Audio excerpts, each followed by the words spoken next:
So the affiliative style of leadership, when should you use this style of leadership? Remember, I explained earlier on that the affiliative style of leadership is a style of leadership that tries to please people, wants to ensure that all the employees are happy, wants to ensure that everybody is doing well, whether or not you achieve the task or the goal. Now, remember that no one style of leadership is perfect. It is how you're able to combine all these styles of leadership that makes you an effective leader. So when should you use the affiliative style of leadership? First of all, you use this style when you're trying to build team harmony. So let's say there's conflict in the system. Let's say that people are fighting, there's conflict, people are not understanding themselves, people are not finding it difficult to interact or relate. You have to switch. That's not the time for you to become a visionary leader and be saying, oh, it is the vision. Let's just stay on the vision. You need to switch towards being an affiliative leader to address that situation on the ground. And what? Build team harmony. You are starting on a team, you're starting on a work as a team player, and you know that members of this team don't know each other. Nobody, this one is from a different tribe, this one is from a different place, this one has different backgrounds. You as the team lead, you can't just be focused on the vision. You have to switch towards to being an affiliative leader and build team harmony. Once that is achieved, you can now switch to the vision. Can you see that? So when you're trying to build team harmony, be an affiliative leader. Also, when you're trying to increase the morale. I mean, let's say, for example, there's some crisis that is going on in the company. Let's say, for example, the COVID-19 pandemic has affected the company. People's morale is low, motivation level is low, people are unexcited. Or let's say you're trying to achieve a set target or a goal of the company, but there's a major setback. And so that is not the time for you to now begin to, oh, vision is all vision and let's just keep going. You need to first work on the morale of the people. Because your people, you need them in achieving that goal. And so if their morale is low, you need to switch into being an affiliative leader and attend to their morale. That's the second time you can use the affiliative style. Also, when you're trying to improve communication, let's say, for example, a member of the staff, you are finding it difficult to understand. They're finding it difficult to understand each other. I mean, when you write mails, they don't get you. When you have a meeting with them, they don't understand you. So there's a problem with communication. There's a communication gap that has to be addressed. That is not the time for you to now begin to say, it's about the goal. Just go and research, just go and get it done. Don't be a coercive leader in that sense. You want to improve communication, so be an affiliative leader. Or another instance is when you want to repair broken trust. Let's say you as the leader, you have done something, you have acted poorly, you have made a poor decision in the company that has affected the company significantly. You need to be an affiliative leader so that you can win back the trust of your staff.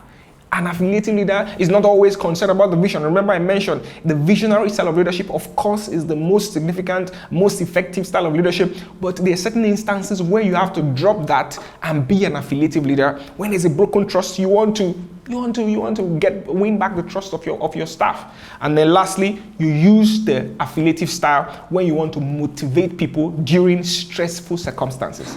Let's say you are the leader of a team now, and there's a project that has gone on for months, gone on for weeks, and gone on for years, and people are getting tired. And so people are getting wearied and worked up. But you still have some solid energy level. Your power, your strength, and your wisdom is still very capable. You are ready to go on. That's not when you should start telling them, why are you tired? Don't you see I'm still? No, you want to be an affiliative leader. And this ties in very significantly with emotional intelligence. Because you are empathetic towards the needs of the staff and you are trying to motivate them and trying to say, look, that's when you can be an affiliative leader. So these are the instances when you should be an affiliative leader. But there are some certain instances where you should not be an affiliative leader. You have to be cautious because an affiliative leader focuses so much on pleasing people and that can have a negative effect. So the affiliative leader's exclusive focus on praise can allow poor performance to go uncorrected. And that's one of the things you have to be cautious of. Whenever you switch to this particular style of leadership, you want to be cautious to not be overly, praising and celebrating people even when they are obviously not doing well. Because the affiliative leader has a tendency to focus so much on ensuring that everybody's happy and praising them and making them happy and I hope you're okay and you're fine. Meanwhile, there are tasks to be done. There are assignments that need to be delivered on. No, you can't focus so much on praise. Employees may begin to perceive that mediocrity is tolerated. When you do that, they just begin, my boss doesn't really, whatever I do is happy, because so you, as the leader, as an affiliative leader, you can't afford to begin to allow your members of staff or your employees or the people that are following your subordinates to begin to think that you tolerate mediocrity. You have to have a standard of excellence, because when people begin to see that you're an affiliative leader, they just begin to assume you allow anything, you can allow anything to happen. So they begin to shirk on their responsibilities. They begin to come to work late. They begin to deliver the assignment late. They begin to act anyhow. Now you now have to switch to the coercive leader. Can you see that? So you can't be all affiliative. And so affiliative leaders rarely offer constructive advice on how to improve. That's one of the downsides of an affiliative leader. You have to be cautious. You have to watch these things. Remember, there are instances that require you to be an affiliative leader. But as you are deploying that affiliative leadership skills and the styles, you have to be cautious of these things. You have to offer advice. You can't say, everybody has to be happy, but there's something to be corrected. There's something you want to correct. No, you have to improve. You have to tell people to improve. Don't say, I don't want to correct this person so that they don't feel bad. No. Your role as the leader is to ensure that members of the staff continually improve. They are continually working on themselves and becoming better. But if you're an affiliative leader, there's a tendency for you not to do that, because you are overly concerned about their welfare. I hope they are okay, and you don't want to hurt their feelings. No. Usually, when employees need clear directives on how to navigate complex challenges, the leader, the affiliative leader, is almost always clueless. So you have to watch this. It's another thing you want to be cautious of. When tasks are being done as an affiliated leader, some of your team members will come to you, some of your employees will come to you, what is happening here? Can you tell us how we can? And as an affiliative leader, because you are focused on pleasing the person and not on getting the task done, more often than not, you will have nothing to offer. You have no idea, you have nothing to tell them. You don't have anything to tell them on how to improve, on how to better the task. You shouldn't be like that. So if overly relied on, that's why you can't rely, as much as you have tons of benefits that being an affiliative leader gives to you. Helps you in building team harmony, improving communication, motivating people and all of that. As much as all these benefits are there, and they are very good, you cannot rely alone on this style of leadership. If you rely alone on it, you are going to steer your group to failure. The company is going to, you're going to lose profit. You're going to lose many things because you're just tolerating mediocrity. You're just allowing, so you have to marry that particular style of leadership with another leadership style. You have to, possibly the visionary style of leadership. In some certain instances, the coercive style of leadership. So you want to go back and see when this style of leadership should be deployed. In this instance now, there's poor communication. This is the style of leadership I want to deploy. So the environment is created, the result is achieved. That is the third style of leadership. So you want to use this particular style of leadership, the affiliative style of leadership, in close conjunction with what? The visionary style of leadership. That's the third one. So already we have seen the first one, which is the coercive or commanding style of leadership. We have seen the second one, which is what? The visionary style of leadership. And then the third one, which is the affiliative style of leadership. Quickly now, we'll move on to the fourth style of leadership. Number 4 is what? The democratic style of leadership. And this is also very important. Remember that there are 6 styles. And remember, I've been saying that all through this section of this training, that the most effective leader is the leader who is able to combine all the 6 styles effectively. And how do you combine these 6 styles effectively? By knowing when to deploy them. So you study, okay, this situation now, which style of leadership should I deploy? That will help me to create the right environment towards achieving a result. So I've explained the first 3. Let's look at this 4th one now. And possibly you begin to look at certain instances that will require you to adopt this particular style. So the democratic style of leadership, what are the characteristics of the democratic style of leadership? The democratic style of leadership forges consensus through participation. From the term democracy, you already know that this is the kind of leadership style that wants the opinion of everybody, wants to ensure that everybody has a say in the matter. This is the kind of leadership that asks you, what do you think? Always wants to get your opinion. Remember, the coercive style tells you, do what I tell you. Remember, the visionary style tells you, come with me, steers you on a direction. And then the affiliative style that we looked at in the last place tells you, people come first. You're always concerned about people. But this particular style of leadership, the democratic style, tells you, what do you think? Always wants to ask you, what do you think? What's your opinion? The leader has an idea, a brilliant idea, but he wants to ensure that before he executes the idea, he seeks opinion from almost all the members of staff. This kind of leadership style that goes to have meetings upon meetings, just wants to ensure that everybody is satisfied. This kind of leadership style thrives on collaboration, team leadership, and communication. So if you want to be a democratic leader, these are some of the pillars you want to put in place. You want to be more collaborative.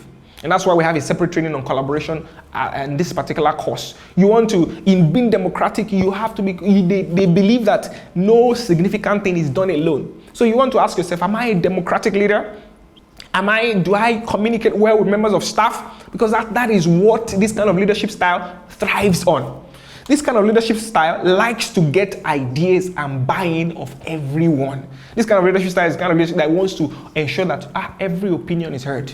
Doesn't want anybody to be sidelined. It wants to ensure that your input, that's the kind of leadership style that will ask you, what's your input? What's your input? What do you have to say when you have meetings? If this person has not said something, what I want to hear your opinion. That's the democratic style of leadership. This kind of leadership style wants to listen to the concerns of all the employees, wants to, what do you have to say? What is your concern about this matter? This leader, who is a democratic leader, doesn't pursue any objective till he or she has heard all the opinions of all the members of staff. That's the democratic style of leadership. So of course, the next question you ask is that, what effect does this style have on the climate?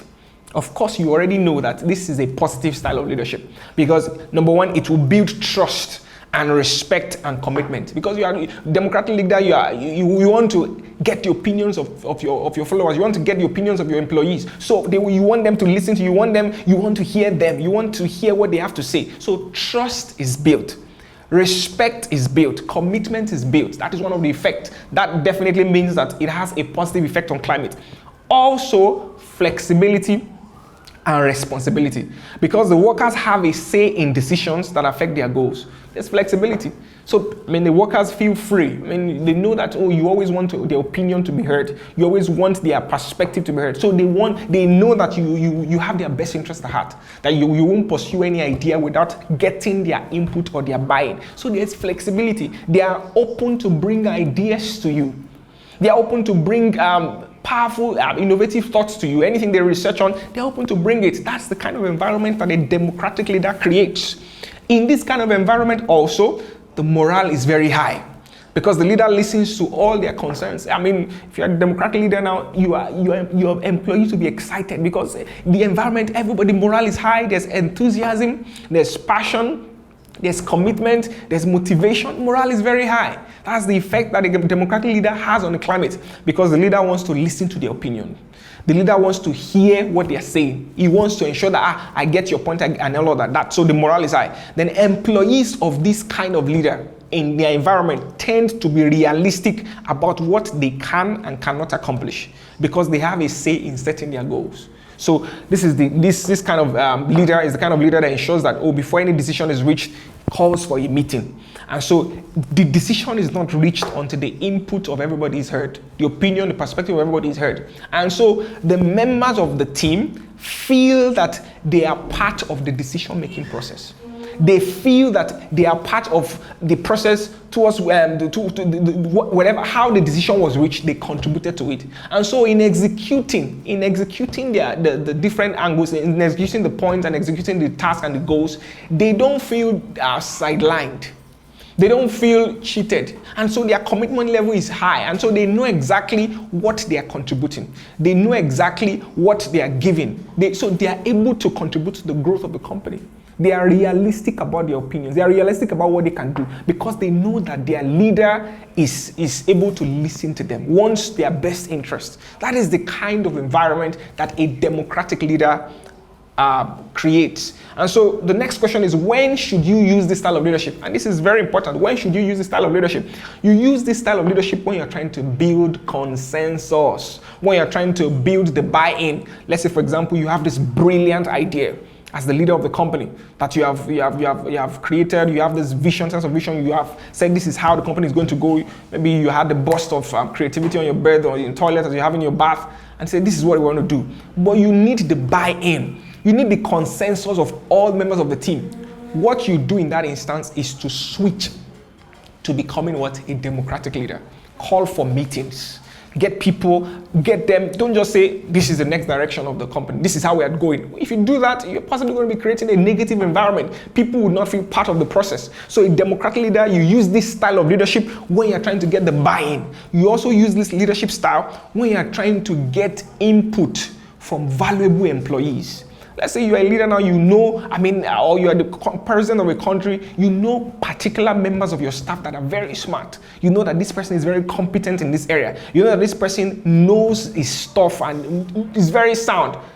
What you have to do now is to switch to being a democratic leader by going to that particular employee to get his opinion, to get our opinion. What do you think? That is what a democratic leader does. And not just being coercive and not just being saying, oh, I want to please you. No, at that point, you're a democratic leader for a purpose, for a reason. And immediately that has been achieved, you can now switch to becoming a visionary leader. Can you see that? So you are switching. It is being able to switch flexibly. So when a leader, in this particular style of leadership, this is another time you should use this leadership style. When a leader is trying to generate fresh ideas for executing a vision. Let's say you have you have a particular vision that is very grandiose, very magnificent in your brain. You have thought about it, but there are certain areas that you are not quite sure. Okay, how can I deal with this part? That is when you want to become a democratic leader. You want to now generate fresh ideas. You want to be innovative. You want to leverage on the competencies of your staff. You want to ask for the opinion. You want to be democratic in that sense. You can't continue to be coercive and commanding and say, look, I know it all. You switch to being democratic. Can you see that? Once the vision is now clear, you now switch to becoming a visionary leader because you have gotten the opinion of your members of staff. You have gotten their perspectives. The idea you have generated is fresh. And so you are crafting a vision for the company. You are infusing enthusiasm. You are infusing passion.